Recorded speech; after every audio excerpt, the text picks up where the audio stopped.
Good afternoon, everyone. I'm Hao Huang, Associate Professor of Social Sciences, and welcome to the Illinois Tech Social Sciences Great Problem, Great Minds seminar series. For today's seminar, you can submit questions during the webinar by typing in the chat box. We will open the floor to questions at the end. We can just, okay, I mean, there's several people we can just ask directly, so we don't need to go to like the chat.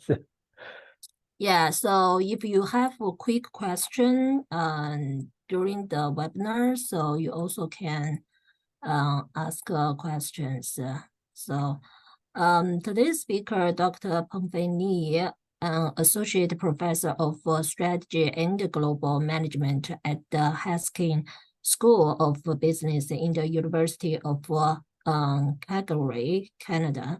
Before he worked at the HEC Montreal, the University of Toronto, and the East China Normal University. He received his PhD in geography from Peking University and a bachelor's degree in geography from Northwestern University in China. His research interests include economic geography and strategy management with a focus on industrial cluster, innovation ecosystems, and digital platforms. He has published scholarly articles on these research areas in top journals such as Economic Geography, Journal of Economic Geography, and the Journal of International Business Studies. His work has been supported by Social Sciences and the Humanities Research Council, the Quebec Research Fund, the Asian Pacific Foundation of Canada, and the National Science Foundation of China. He has received the Best Paper Awards from the Regional Studies Association and the Academia of International Business, and the Best Review Award from the Journal of Economic Geography. It's happy to have Dr. Pengfei. Let's start. Yeah. Thanks, Hao, for the invitation. Hello, everyone. Hi, Marcio, Sarah, and Hamid. So it's a pleasure to be here to chat with you about my research. So I think so we don't need to like it to be too strict. You can, if you have any question, just jump in. We can have a perhaps more interactive discussion.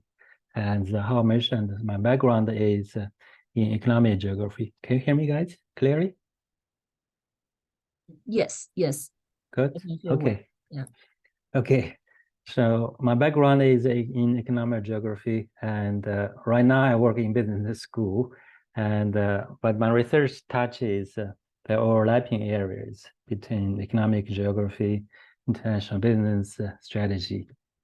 So here today, I'd like to discuss with you guys some of the paper I just finished. So this is a paper about cell phone industry. So it's the topic is a very traditional topic. It's about geographical clustering and innovation. So when we think about this, I mean, we could notice many examples like Silicon Valley, etc. So often the idea is innovation occurs more happily, more easily in this area. So the idea comes from like Alfred Marshall about more than 100 years ago. So in his famous quote, so he said, so when an industry has chosen a locality for itself, the ministries of the industry became no ministries, but are as it were in the air. If one man starts a new idea, it is taken by others, and combined with suggestions from their own, it became the source of further new ideas. So when we are close physically, are more likely to share the ideas with each other, and that's how innovation starts. And over the past decades, in economic geography, economics, even in business, so there is a lot of empirical work to examine this phenomena. And more broadly on the global scale, so the activities of innovation, like using patents, etc., to measure, usually they are more concentrated than like in general manufacturing activities or employment. So that's the general pattern. And there's also many research on the firm level to show, indeed, so when firms or inventors, they are close to each other, more likely they will have many benefits, including knowledge spillovers. They will high productivity in innovation. It could easy for startups. It could easy to explore some new ideas when there are suppliers, labor pools around, and firms often survive longer when they are close to their suppliers, to their customers, even to their competitors, because that brings them pressure to be more innovative. And there's also, to explain why they have these benefits, there has been some study to show there are several mechanisms. One is we physically close to each other, we can interact more naturally, more frequently, and there's also the possibility that employees in one firm can easily change a job to another firm if similar firms geographically close to each other. And there are spin-offs. Some of the employees in one firm are not happy with their current employer, so they may start up their new firms. And that's also the process or the mechanism how innovation starts or occur more frequently in some specific area. So with all this theoretical and empirical work, so the relationship between geographic clustering or proximity and the innovation is well established in the public arena. So it is well accepted to support some specific industries in specific area. In European Union, for example, since 2014, they have the Smart Specialization Program. The idea is to specialize smartly for a specific area in a specific domain or industry. So it's not just to provide employment to promote growth, but also to help European regions to be more competitive worldwide. In Canada, so since 2017, there are a program called a Supercluster Program. 5 years later, now they changed the name to Global Innovation Cluster Program. So the federal government in Canada take up 5 industries in 5 different areas. For example, AI in Quebec and advanced manufacturing in Ontario, etc. So there are 5 clusters.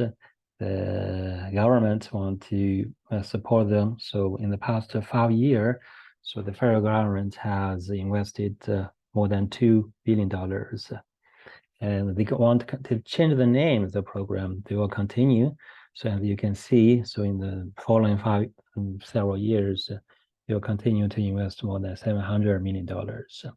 So as you see from the name, their goal of this program is also not just to promote employment, it's to build innovative globally on the global scale clusters to be competitive to the field where you can see here. So to build accelerated and strong ecosystems in industries where Canada leads.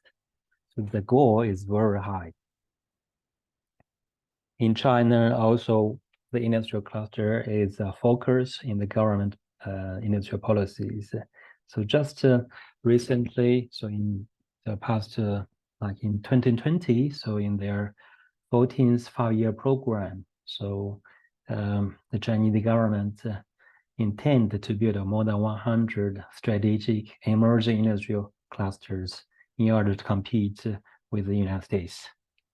In the US also, there is an increase place-based industrial policy, which is for some programs to target specific areas. For example, the CHIP Act. Within the CHIP Act, there are one of the goal is to build 20 regional innovation hubs in the semiconductor manufacturing field. But so this is also very clear, they target a specific area, specific industry. So all these programs, they are ambitious. So their goal is for areas in these countries, industries in these countries to compete successfully in the future. So it's a strong, very ambitious program. And as in the literature, there is strong empirical evidence to support this program. But on the other side, so Michael Porter, so he also, in around 2000, he also warned that clusters might not support truly radical innovation, which tend to invalidate the existing pools of talent, information, suppliers, and infrastructure. So his idea is, his warning is actually maybe that's not so geographically proximity with each other, maybe not or friendly to radical innovations. And there are few studies that to show might be the case. So there's a counter argument. So empirical works. So for example, there's some scholars to show innovative firms, they tend to avoid cluster areas because if there's knowledge spill over, then they will suffer because you spend too much effort to build something new. Then all of a sudden it will spill over to the local community. So that's not good for the innovative firm. So they did some empirical work to show indeed, so more innovative firms, they are less likely to locate in the cluster areas. So they suggest actually geographic clustering may not be good for innovation. And some studies also report there's a negative relationship between geographic clustering and painting. So, but this is a small group of literature. And when some scholars review the field, the topic, so one conclusion we have is the relationship between geographic cluster and innovation is not very clear. So we are still don't have, we have a contradictory evidence. And so some scholars suggest, okay, we need to move forward to not just talk about innovation in general, but look at what types of innovation is related to industrial clustering. So for example, Carlino and Kell, so in their review of the field in 2015, they suggested to develop a richer accounting of the variations of innovation, how these variations related to the traits of clusters. So that's the background of the paper, of the study. So in the following, so in the paper, I propose some idea to look at different types of innovation and how one type can be related to geographic clustering. So when we talk about different types of innovation, can you follow me, everyone? Do you have any question? Maybe I should slow down a little bit. Are we good? I think if you can explain a little bit the difference between the knowledge spillover and the knowledge leakage, so that'd be good. It's the same. I think it's the same phenomena, but I think it's just we look at different perspective. So when we talk about knowledge spillover, so for geographers, so we look at the regional level, so knowledge spread out to the firms in the community. So we call knowledge spillover. Economics also they use the term. So here, so knowledge leakage is So these scholars, mainly they are from the management background. So they look at a specific firm, for example, innovative firm. When there's knowledge spillover for them, that means that they cannot control because, I mean, spillover is related to geographic proximity. We are in the local community through various channels. So through rumors, for example, knowledge will spread out. But then for this specific firm, this innovative firm, they will suffer. So they will think knowledge spillover as something negative. So then they call this knowledge leakage. So the leakage is something not positive. Spillover, I think it's more positive. But here, leakage speak to specific firm, especially this innovative firm. It's the same phenomena, but I think if we just look at from different perspective, so they are called in different ways. Any other points? Yes, I think good. So one is from the company perspective, and one is from the government perspective. Government or the regional economy perspective, planning, etc. Well, Sarah and Hamid, do you have any question? Are we good? I'm good. Thank you. So, as said, so the suggestion in the field is to look at more details about innovation, perhaps different types of innovation. And here again is some research from the innovation studies. So Henderson and Clark, a long time ago, they proposed a topology to look at innovation. So when we think about a product, for example, if we think a product and a system, so there are components, and then we combine these components together in a system. So for any product, we can think two dimensions. One is the component dimension. The other is how the components are related, are connected. So it's a systematic dimension. So when we think about product innovation, how they change, so they can happen in either the two dimensions. So here on the component level, think about the component design. There can be small improvements, a reinforcement, or it can be a big change. So the core design of the components can change, can be overturned. So on the component level, there can be two degrees of change. And on the systematic level, how components are related, they can be the same or they can be changed. So now if we hear their idea is if we mix up the component and the system level, so we can have 4 scenarios. First, for example, the relationship of component do not change. So how they are connected, they are not changed. The system does not change. If there's just a small improvement to the component, it's an incremental innovation. It's a small part in the component.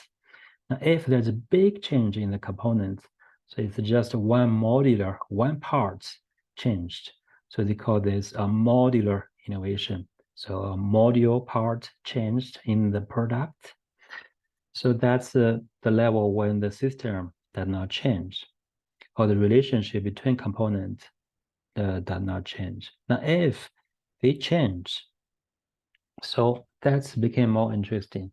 So if the relationship between components change, so on the one level, if components stay the same or minor improvements, so they call this called architectural innovation. Architecture means the relationship between components change, but each component, their core design does not change. So it's just like we mix match again. So example we can think is like Lego. When we play Lego, the basic pieces is the same, right? And then we mix match, we can create a different subject or object. So that's Lego is like an architectural innovation.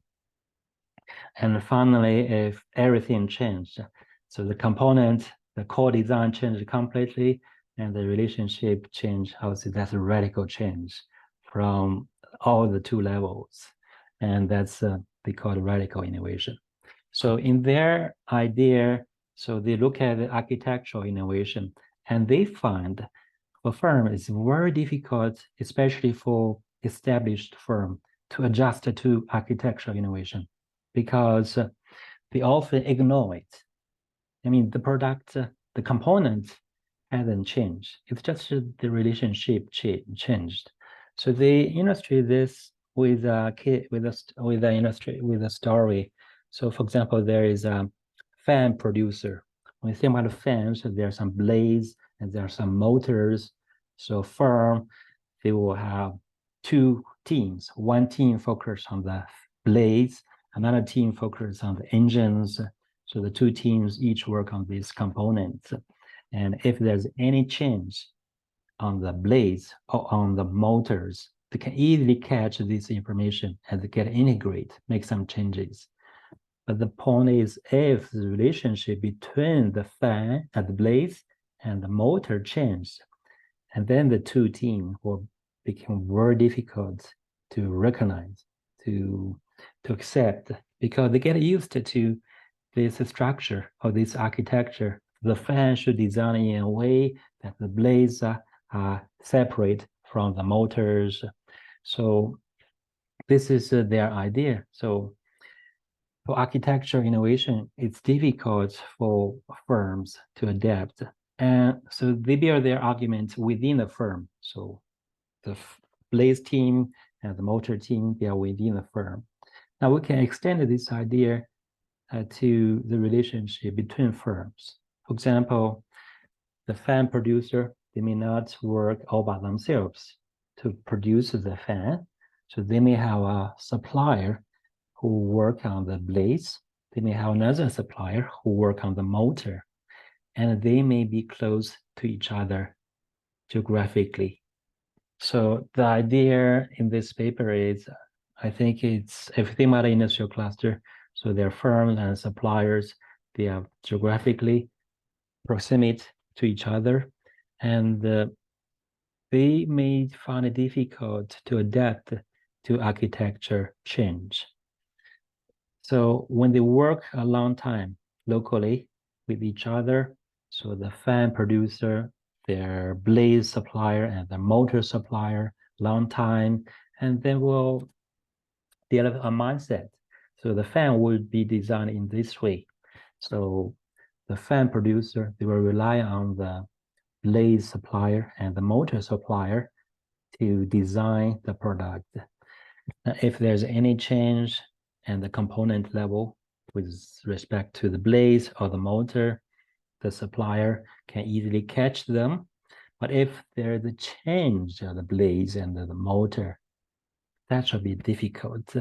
So this types of information with respect to new product architecture, it will be very difficult to recognize in the beginning. You will try firms like when their suppliers are close to each other, they tend to think in the same way how the product should be designed. So that's, I think, so the first reason there's some information filtering. So they will underestimate the architecture change information when they are just too close to each other, and especially in geographic clusters.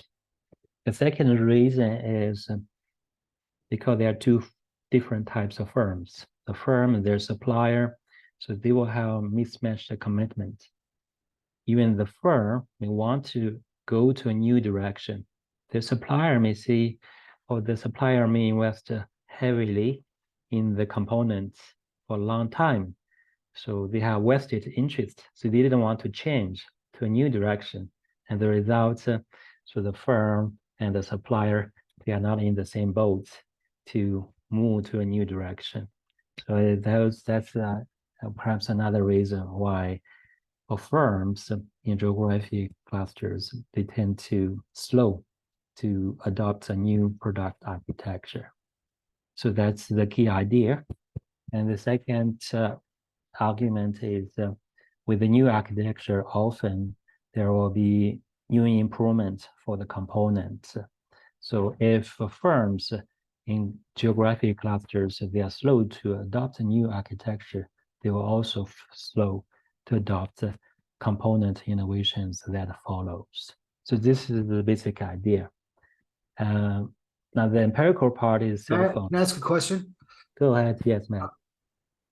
So you're assuming, of course, that these firms are not attempting to break free of any sort of model, right? That they're all working, and no one's truly innovating in this case, right? They're settled.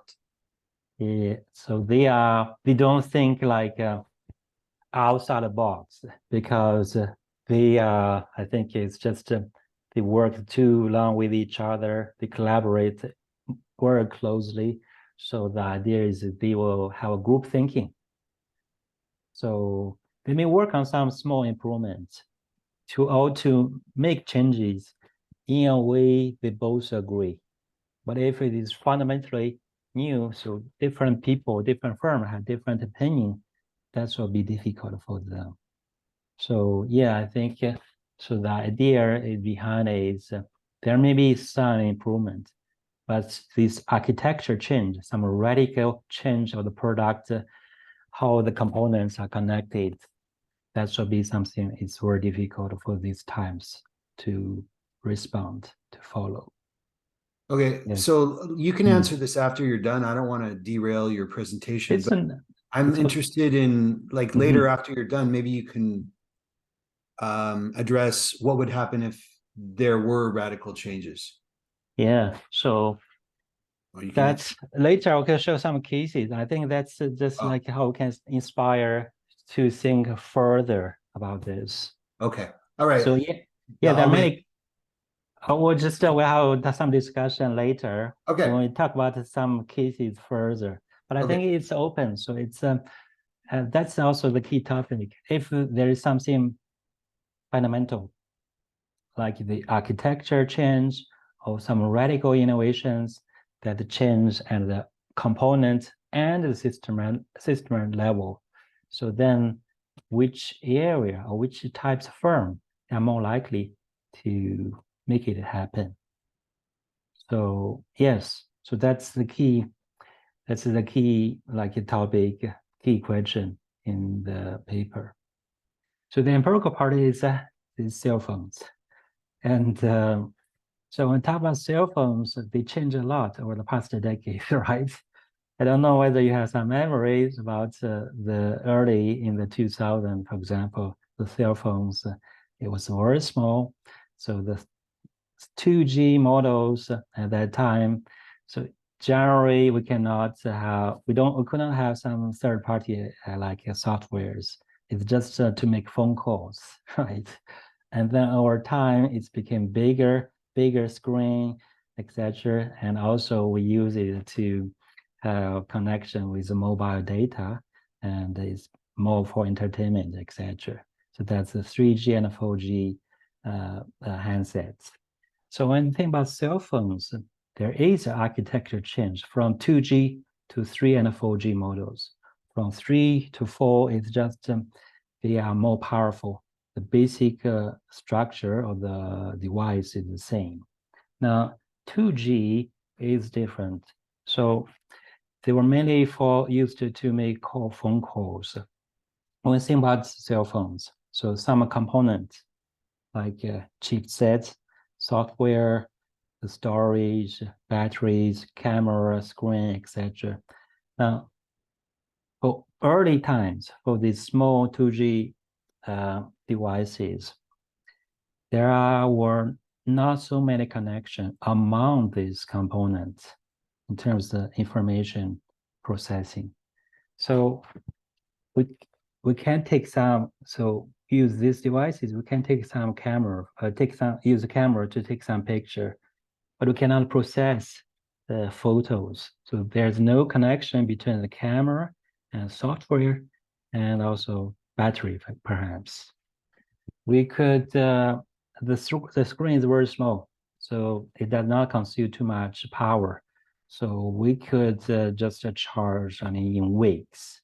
So in terms of these components, there's not so much connection among them at that time. Now, with 3G and a 4G model, that's very different. For example, the cell phones we use today, so all the components are highly integrated. For example, when you take some photos, behind there is some algorithm. So there's some software program supports the cameras to make the photo nicer. And the memory, the storage, for example, I think for many people, so a large part of the storage of the phones go to the photos. So the memories, the storage are also related to the camera. Battery is also, the screen is bigger, it consumes battery quickly. So when you design a phone, for example, now you need to think how they are related. They are each balanced with each other, and there's an information flow. You have to think how to design them in a new way. So from these 2G models to the 3 and 4G models, that's a big, big change. It's an architecture change. Now, the story is about the cell phones in the Chinese market, and it covers from 2007 to 2016. So this period, the database covers every cell phone models. So you see here, so there in these 4 panels. So this shows the market share. First, the panel A is so the share of the 2G models, 3G here, the orange color, and then 4G models. You see here, so from 2007, at that time, all phones were the traditional 2G phones. It's only after 2008, it started to change. There are some 3G models. So around 2011, that's a big change. And then you see the huge increase of 3G models, a new paradigm, a new types of devices get established. So around 2011, that's the period where the new architecture of the handset devices are established. And here, panel B, it shows the battery capacity. So in the past, so the battery was very small. And after 2011, you see there's a big change. So after the new architecture for the components, there's also huge improvements. Same for the internal storage, you see from panel C. So in the past, it was 0.1 gigaparts, mostly very small. And then after, so 1, 4, 8, and now I think, so around 2017, that was 16 or 32 gigaparts at that time was the main, the popular choice for cell phones. But now it's more often it's more than 100 gigaparts. So the screen size in the past, before 2011, it was only 3 inches, and then quickly, so it's after the 3G model, you see it's 4 inches and then 5 inches, etc. Now it's 5, 6 inches for most cell phone models. So you see there is a big change in terms of the architecture of the cell phones. And we can also, so the industry is concentrated heavily in one city, in Shenzhen. So you may not notice there are more than 1,000 firms to produce handsets in the Chinese market. So many of the phones, most people do not hear about it. So in Shenzhen, there are more than about 800 cell phone producers, and others, they are very small. So in the following, I just treat Shenzhen as one cluster in the industry and treat others as the same. So here, if you compare Shenzhen and other areas, so this shows the pattern how cell phone design change over time. So the blue line shows the Shenzhen, and the orange line shows other areas. So panel A is the network standards, the average network standards. So in 2007, all phones are 2G models, you see. And then from 2008 to 2011, you see here in this period, in other areas, they are trying to develop some 3G models. But in Shenzhen, mostly they are 2G models. So the line is flat. Now, during this period, if you look at the components, for the battery, it's the same. For the internal storage, it's the same. And for the screen size, also basically the same. So that means from 2008 to 2011, so firms from other areas, they are using the same component to design 3G models, while firms in Shenzhen, mostly they are using the same components also to design 2G models. So that means that's the architecture change. Remember, so it only happens at the system level. You are using the same components in different ways, how they are connected. In other areas, you see the orange line. So they are using the same component, same battery, same screen size, same internal storage. They are design 3G models. But in Shenzhen, they are using these components to design 2G models. So that's architecture change. And then later, there was huge increase for the components. So this is the background and the results. So this is the basic result.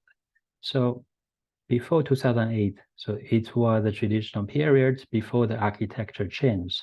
So the dependent variable shows how the component change over time. And the key things interesting is here, there's a variable called Shenzhen because most firms, a large part concentrate in here. So it's a binary variable. You see, before the architecture change, just as Marshall's idea, so geographic clustering is positive to these components improvement. They are positive. For battery, it's even a little bit significant. And then we see there's architecture change in 2008 and 11.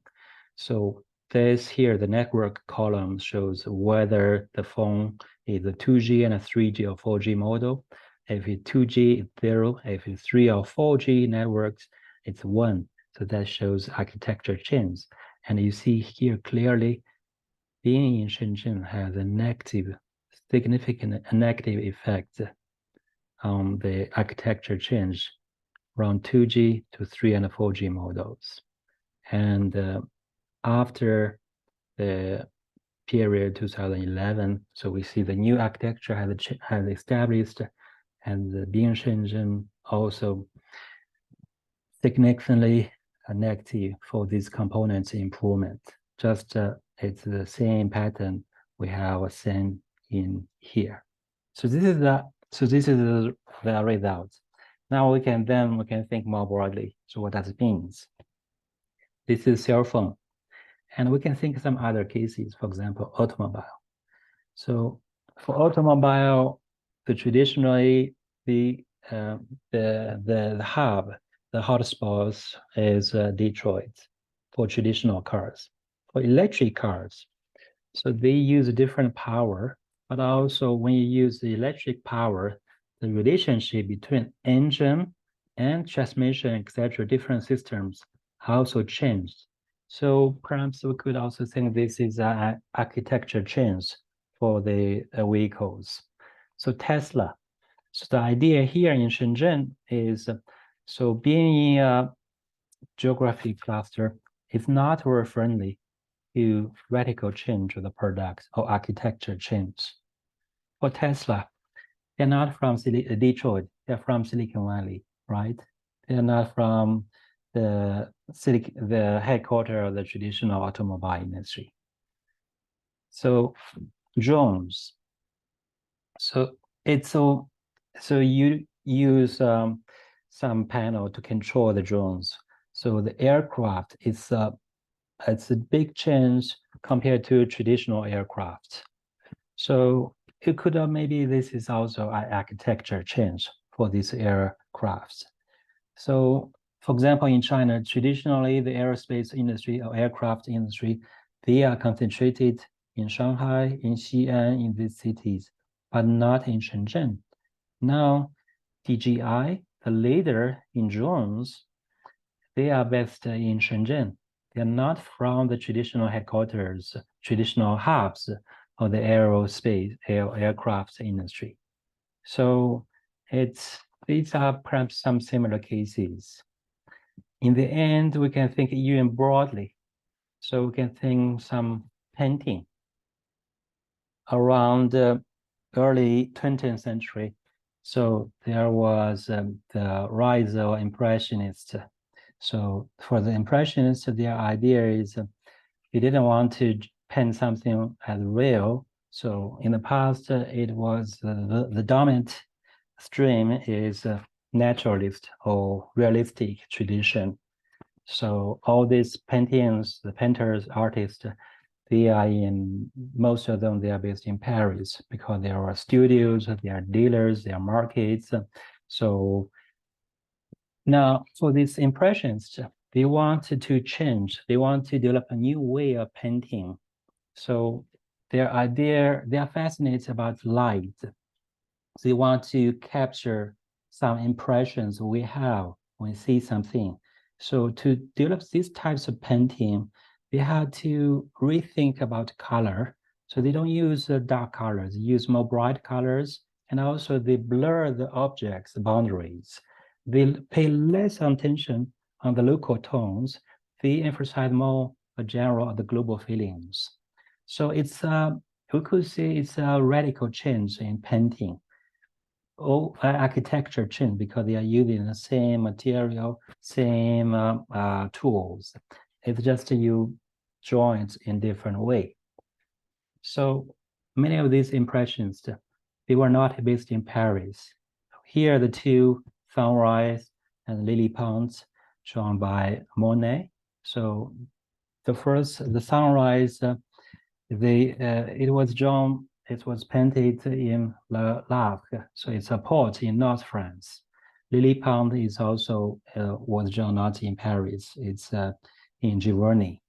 So Peter Hall, the great urbanist, in his book called Cities in Civilization, he analyzed the rise of Impressionists, and so there's a quote, so which captures the idea also in this paper. So he said Koken is an impressionist, wrote to Pissarro, his teacher, in 1881. There is a theory I have heard for you, Prof, that to paint, it is absolutely necessary to live in Paris so as to keep up with ideas. And that's how we teach students. If you want to work in high tech, you should go to Silicon Valley.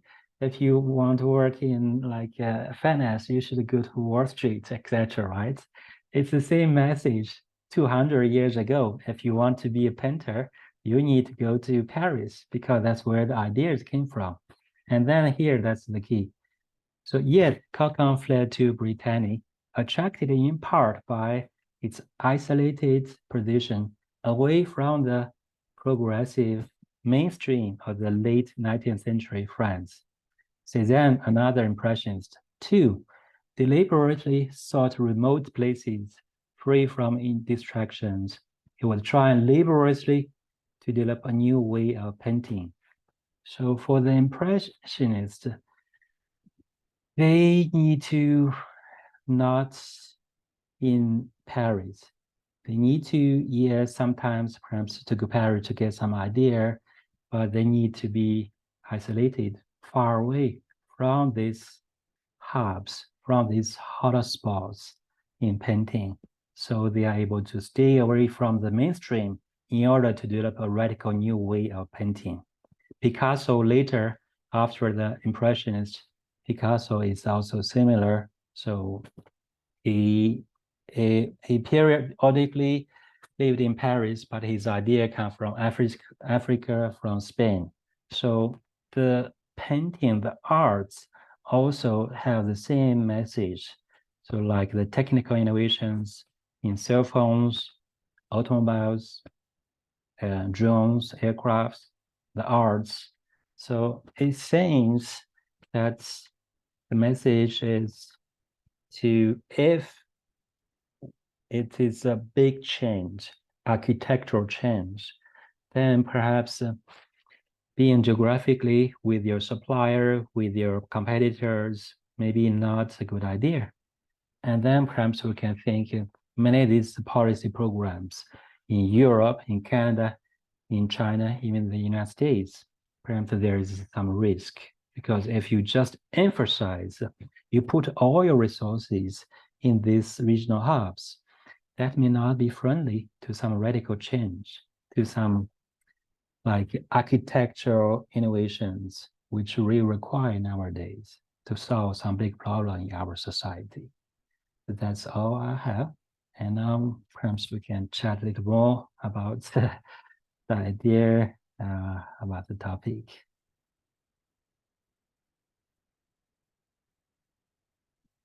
You hear, everyone?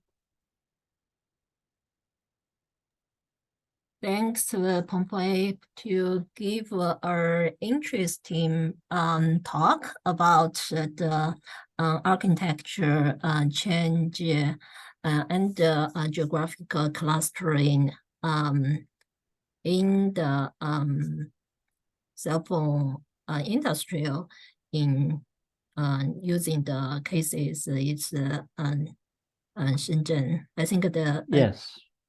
the model you are showing is Shenzhen, the data, right? Yeah, the data, the Yeah. empirical data, yes. Yeah, so now we open to the questions.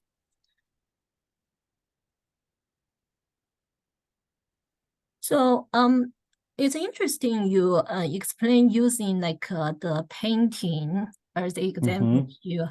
So but I think for the painting, this artist industrial has quite different characters from the cell phone this industry in terms of knowledge spillover, because for the artists, especially in Europe, they travel, they have a lot of informal contacts and the interactions, which is promote the knowledge spillover a lot. But for the cell phone industry, actually, this kind of interactions is comparatively is limited, actually. So which is actually may not as the knowledge spillover may not as active as artist industrials. So so could you explain what's the spatial scales actually you look at for this knowledge spillover in terms of four different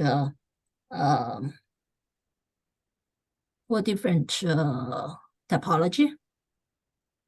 So here, you mean the geographic scales? Here? You show the typology of innovation. Yeah. Here. Yeah. Here is, you don't have a geographic scale.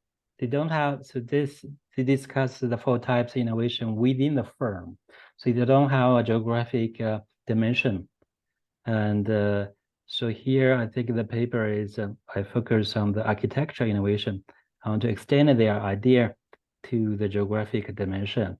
So if we think, so how it happens, so the firm and there are some components may be offered by some suppliers, and they're different firms, and then we can think about where they come from, their geographic dimension.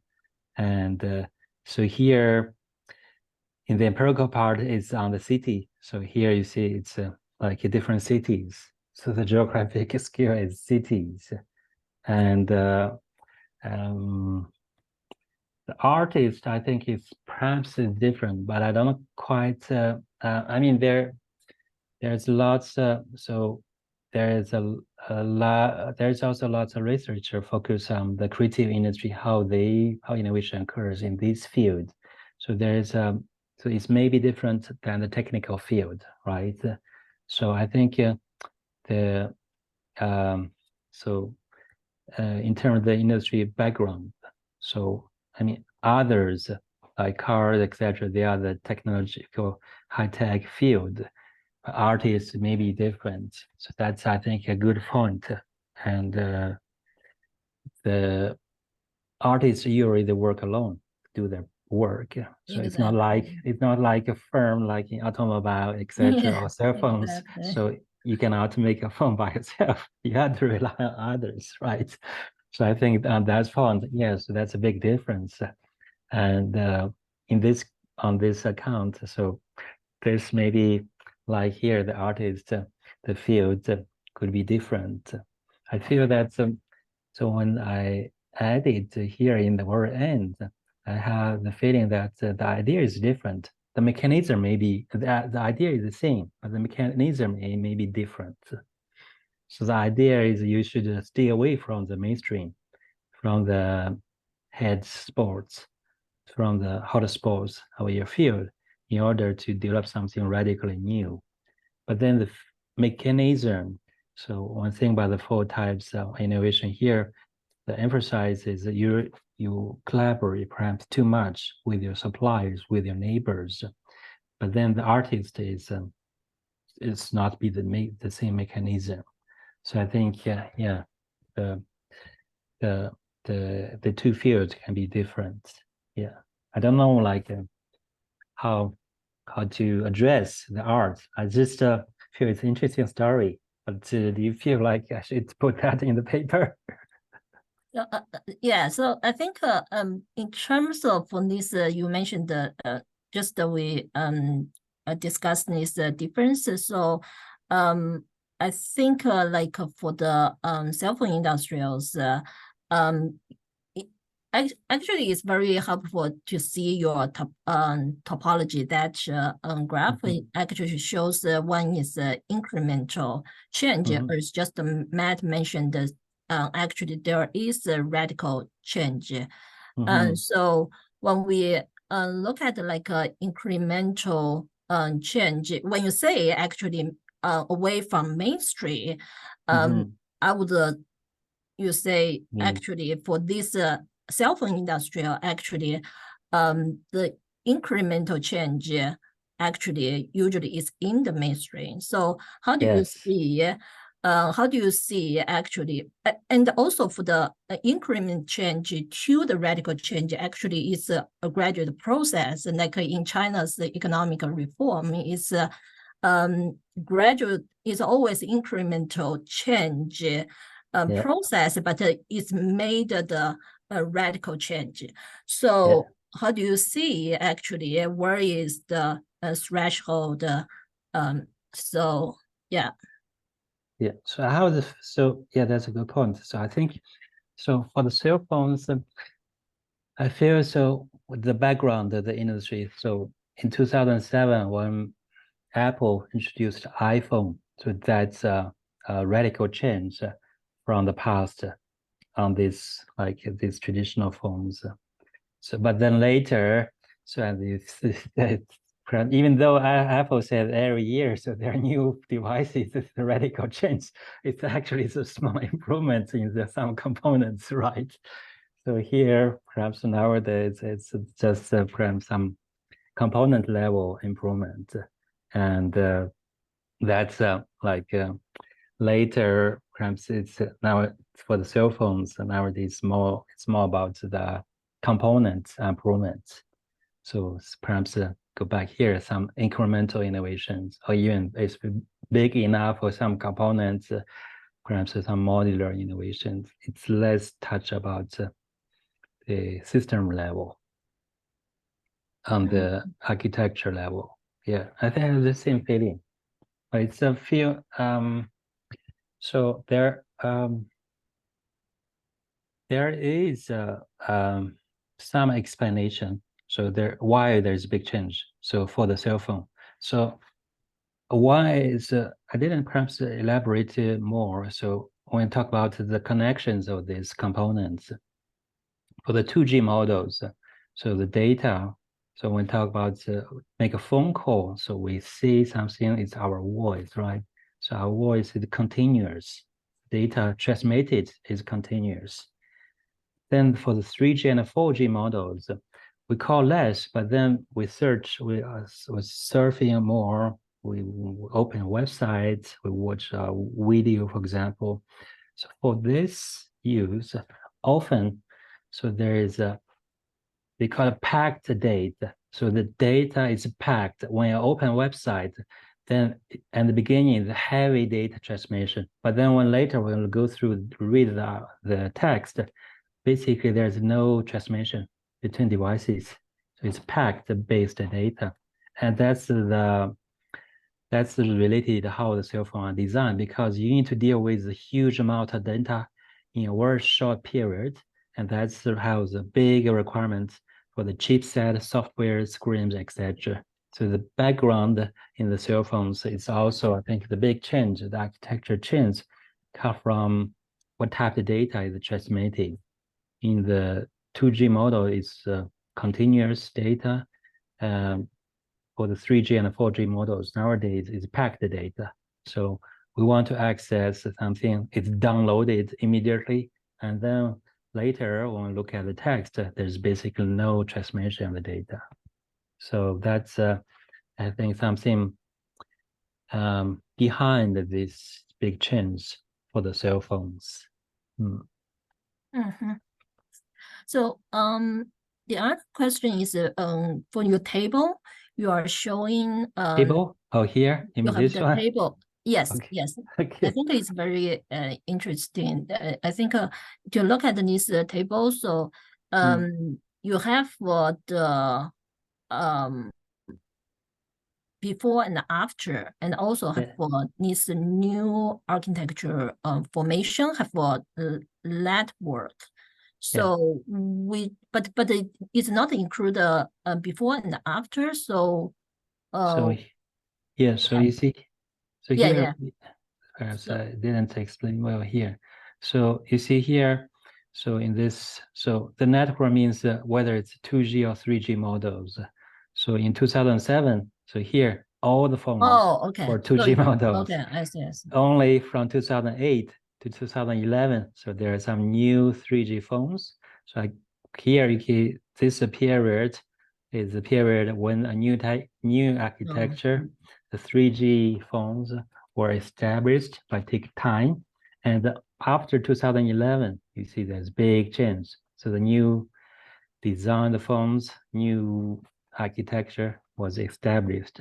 So I here just divide by the 2011 to 2007. So only the three components. Here the networks intend to capture the architecture change. So whether it's 2G or 3G or 4G models. If it is 2G, then it's 0 for network. If it's 3 and 4G models, then it's 1. So it's a binary. And so here the network columns intend to capture how being Shenzhen can influence the architecture upgrading. And I see. yeah, and then screen, battery, storage, they are the component level, how to capture over the 3 periods. Oh, okay, I see. So one is represent the relationship and one is represent the component design. Yeah, yes, Okay. but I didn't, perhaps I will to make it more clear. So the network represents the architecture, screen, battery, storage represent the components. Yes. Okay, that's very interesting. Actually, it's after the architecture change, these components actually become negative. So that's actually for your conclusion. Actually, for this component design, actually they are not a kind of prevent, or it's a barriers It could for be. I could see it's just not friendly to this type of change when after the architecture. I think we can perhaps not to criticize too much about the traditional idea geographic clustering promotes innovation. It is like in the early period in 2007, we see for the battery list, it's positive, it's significant, right? So I think it's just for some types of innovation, geographic clustering is maybe not very friendly. And but that's, I think, for many of the policies, so we discussed in the beginning, so many of these policies, so their idea is, I mean, their goal is very, very high. So they want to build the lead worldwide, many of these programs, and that can be, there may be some risk. Yeah, actually, that's exactly I want to ask. How do you see, since actually this component become kind of barriers after a new architecture formation? Yeah. Yes. So how did you see like you're showing like three different countries' policies? How did you Yeah. see these policies actually can adapt it to no matter is because they have new architecture Picture. Yes. formation. So Yeah. how these policies may adapt it to bring or have some like change to the current supplying environment or Yeah. the OEM, the original equipment manufacturing, they can bring the supplies more adapted to them. Yeah. I think it's so first. So I mean, from the results, this it doesn't mean that these policies are fundamentally wrong. So because I mean, I think perhaps most of the time, so we don't see quite often architecture change. For cell phones, it was 2011, for example, it was iPhone, and then we feel later it's just a small improvement, right? For architecture change, it happens, but not very often. It's rare events. So during these rare events or during this critical period, maybe geographic clustering is not very friendly. So I think so for the policies, there may be risk it shows.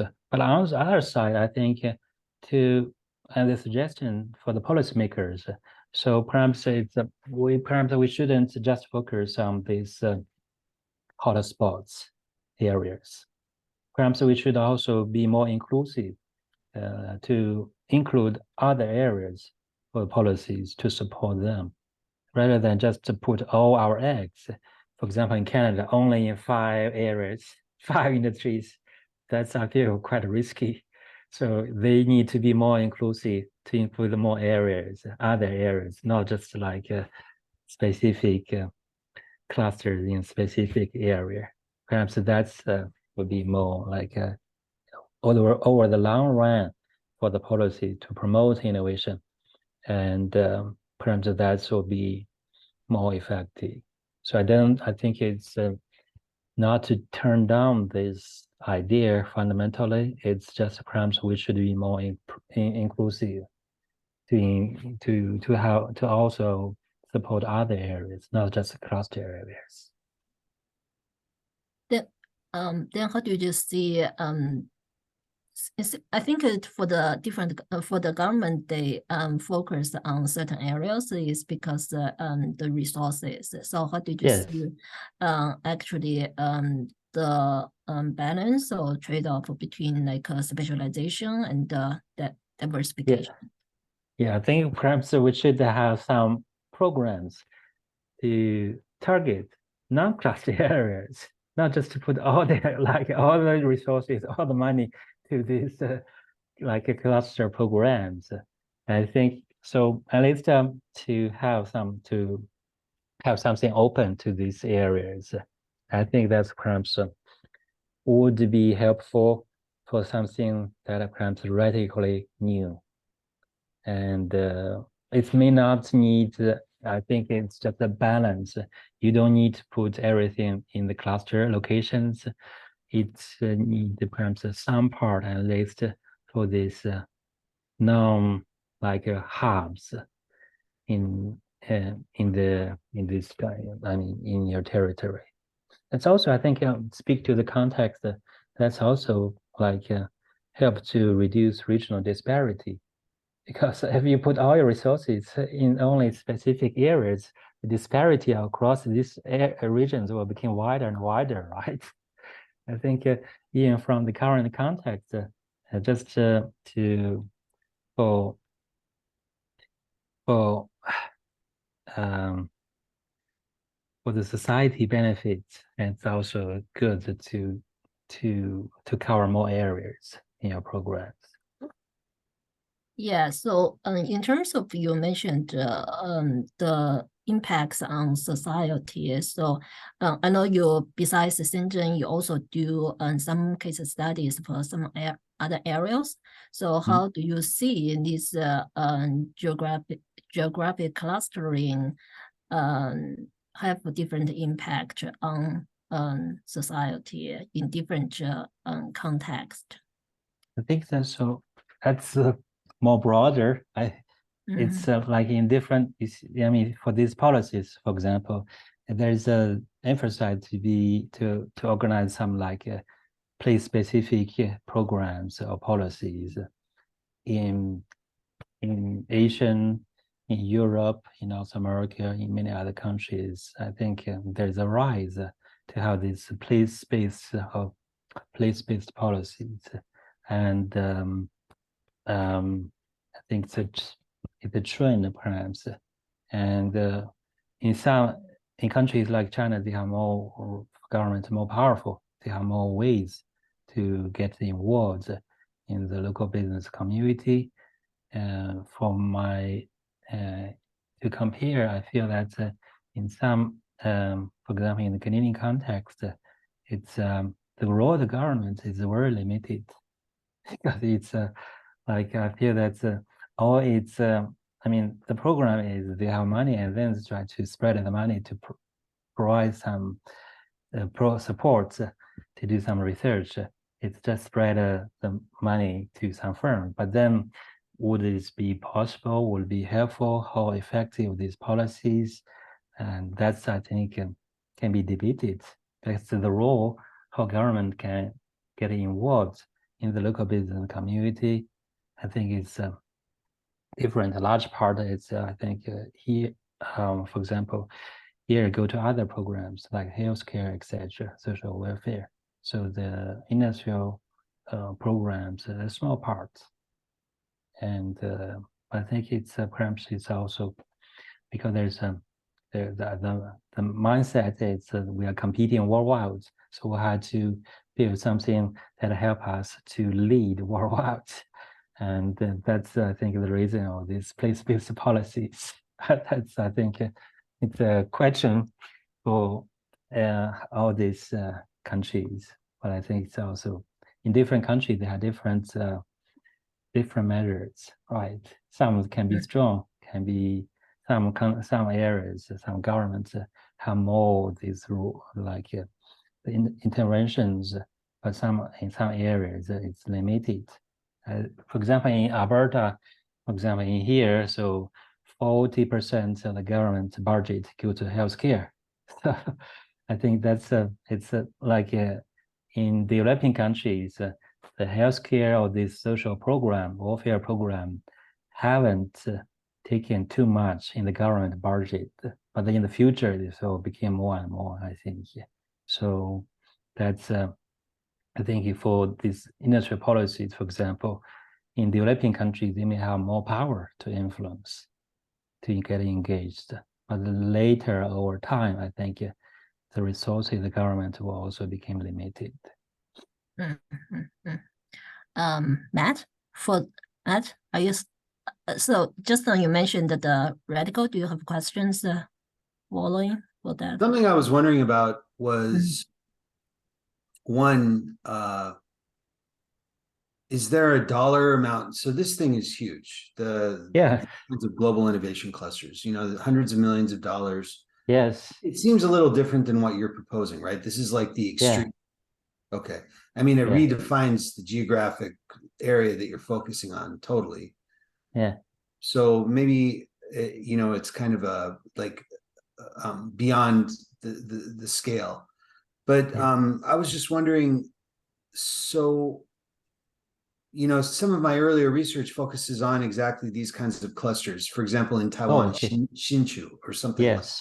Yes. So is Hsinchu going to, what do you, I always envision Hsinchu as being like an ideal model because they've got the private sector, they've got the government research institutes, they've got universities, but primarily the government research institute and the private sector, and now they're the world's semiconductor foundry. Yes. But that, I mean, so I guess my only question is, how does that model compare to what you're describing here? Yeah, I think so. Like Hsinchu or Bangalore or even Shenzhen, so not just the cell phone, but also in general the hardware, right? This, I think, there is some forces in the community. They grew up bottom up. There is some support from the government side, but also there are some forces from these firms, industries, communities, entrepreneurs. Their, I think, their idea how they get established. A large part for Hsinchu or Bangalore or even Shanghai or Shenzhen benefits a lot from the returnees from the US or the connections from the US. For example, in Hsinchu, I think one of the early pioneers called Maurice Tan. So he worked in the Texas Instruments for a long time, and then went back to Hsinchu, and then help build like the semiconductor ecosystem. And so I think there is arguments so to say for this area they need to be connected with Silicon Valley, for example, and then each area they specialize in different activities. Silicon Valley on breakthrough ideas, Hsinchu on the semiconductor manufacturing, Shenzhen on the hardware assembling, and Bangalore on software development. So the idea is that each area you focus, you specialize on these activities, and then combined for firm to combine these advantages in these areas, then you are able to develop new products very fast. I think that's the traditional idea. But I think nowadays that's a challenge. So the traditional idea is there's no barriers across these regions. So for firm, for example, from Silicon Valley, they can build some subsidiaries or have some suppliers. There's smooth connections, knowledge flows across these areas.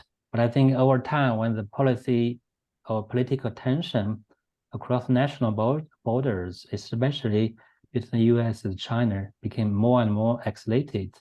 And then I think that assumption perhaps could not be held.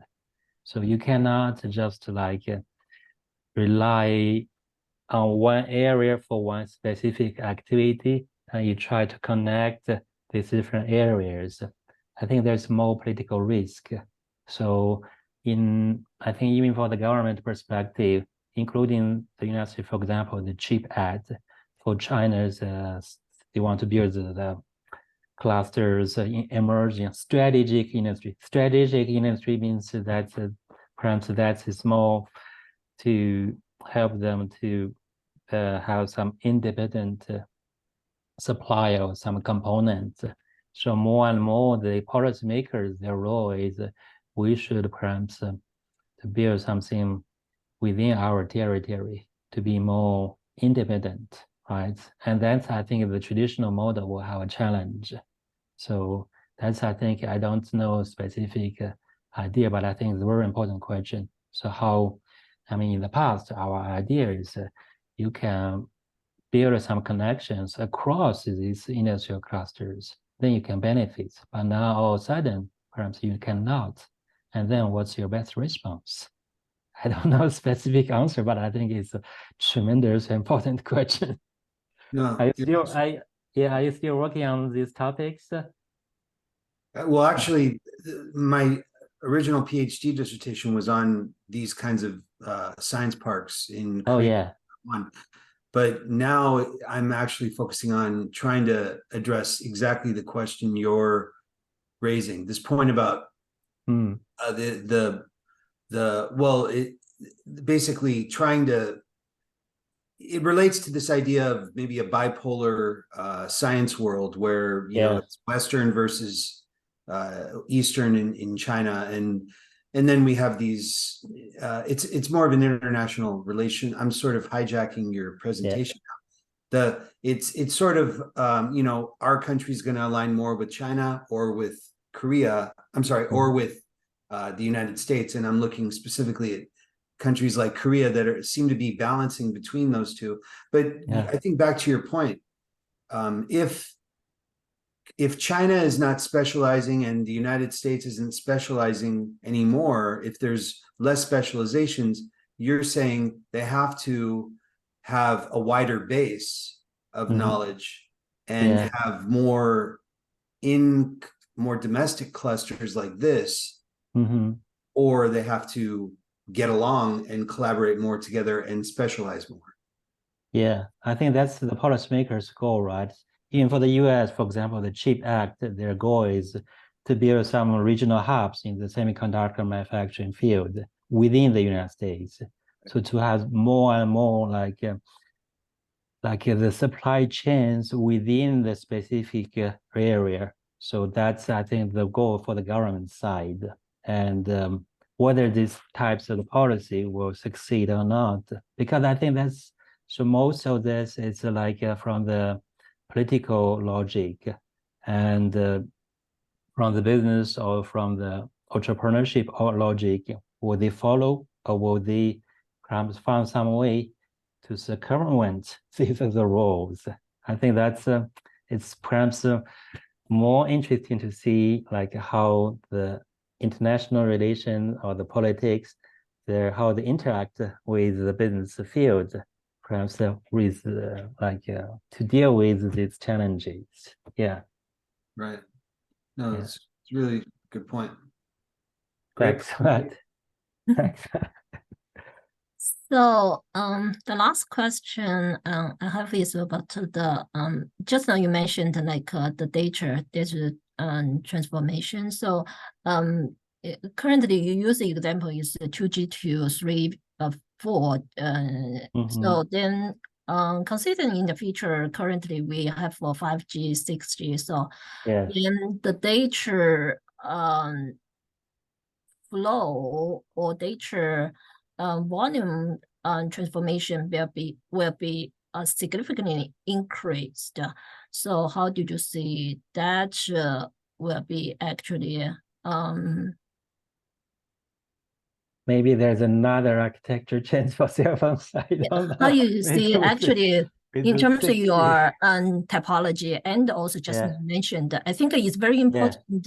Just now Matt mentioned actually it's currently both countries the political policies actually currently is more isolated both side instead of like before it's more have a more communications to have these you mentioned help the knowledge spill over trends between the clusters, but the current the policies actually it makes two countries have a broader or wider knowledge base, have own specializations. So what did you see actually for the new cell phone architecture change, maybe 5G, 6G, or later higher level will be different in terms of the typology you mentioned? Yeah, I think that's also a harder question because like now we say it's a 5G, but I think from 4G to 5G, we don't feel much difference. Do you feel a big difference? I don't feel much difference. In the past, for the cell phones, for example, when you use the 4G network, now we use the 5G, it's most the same, even though the carrier says it's more powerful for the data. I just don't feel, maybe the price is higher, but in terms of speed, I don't feel a big difference. I think perhaps. But the incoming, I think I don't know the number of 6 or 7, but the data download the data speed will be significantly increased. Yeah, I think that's perhaps will be very helpful for the industry applications when they want to like automate highly to manufacture in a very precise way and fully automated, etc. So in the industry background, the field, perhaps the 6G technology, because there's a tiny delays, so it's almost at the same time, and that's perhaps very powerful. But I think at the consumer field, so we are more or less we don't have such a picky demand for the speed, and but that's maybe in the future, if it's a 6G, if there is a huge potential in the industrial applications, and that's perhaps brings something big change. I think in general, perhaps in manufacturing or some other field. Yeah, that's I think that's something perhaps will be interesting to look at. That's something also for interesting for for geography or for other fields to look at how it changed, like these clusters or etc. Because that's like a more different way how you make things. In the past, for example, I think we also tend to emphasize the influence of technology. In the past, for example, just a few years ago, we talked about 3D printing, and then we thought, oh, that's what changed fundamentally about manufacturing everything. And now we don't talk about it anymore. So I think that's yeah, but it's fascinating, and it's just see how it goes in the future. Yeah. Thanks for your great talk, and also excellent answers to all the questions, and also thank the audience for the questions. So usually we give the applause to the speakers at the end. Thank you, everyone. Thank you, Sarah, Matt, and Hall. It's a pleasure to chat with you. Yeah, thank you. See here.